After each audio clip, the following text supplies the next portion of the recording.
আমিহীন পৃথিবী। যার পৃথিবীতে আমি নেই, তার পৃথিবীটা হয়তো আলোয় ভরা, কিন্তু সেখানে উষ্ণতা নেই।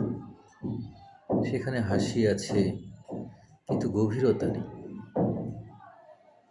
কারণ কেউ যখন নিজের সবটা দিয়ে থাকে, তার শূন্যতা শব্দ করে না, নীরবে হাহাকার তোলে। আমি যার পৃথিবীতে ছিলাম, সে আমাকে ছাড়াও বেঁচে থাকবে। কাউকে না কাউকে পেয়ে যাবে, এটাই বাস্তব। মানুষ অভ্যাস বদলায়, মানুষে বদলায়, কিন্তু যে মানুষটা নিঃশব্দে নিজের স্বপ্ন, নিজের রাত জাগা, নিজের সমস্ত ভালোবাসা ঢেলে দেয়, সে আর ফিরে আসে না।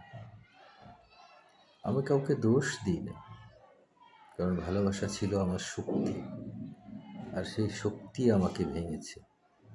আমি কারোর সাথে নিজের বিচার করিনি, করবও না, কারণ তুলনা কেবল দুর্বলদের প্রয়োজন হয়। আমি জানি আমি কি দিয়েছি, আর সেটা পরিমাপ করার কোনো মাপকাঠি নেই।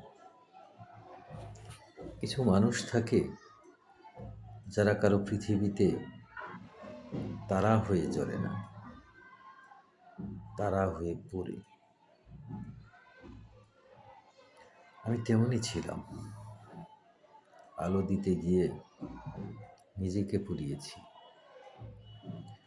আর শেষে ছাই হয়ে নীরবে সরে এসেছি। কেউ জানেও না কতটা পুড়লে মানুষ এমন নীরব হয়। আমিহীন পৃথিবী চলতেই পারে, সেখানে নতুন গল্প লেখা হবে, নতুন নাম জুড়বে, কিন্তু আমার নামটা থাকবে সেই জায়গায় যেখানে কেউ একদিন নিঃশব্দে সবটা পেয়েছিল, অথচ ধরে রাখতে পারেনি।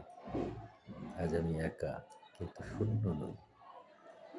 আমার ভেতরে আমার সব ব্যথা জমে শক্ত হয়ে গেছে আত্মসম্মানে। আমি এখন নিজেকে বাঁচাই, নিজের জন্য বাঁচি।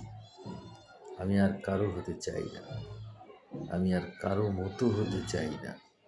আমি ভাঙা, তবুও অসম্ভব সত্য।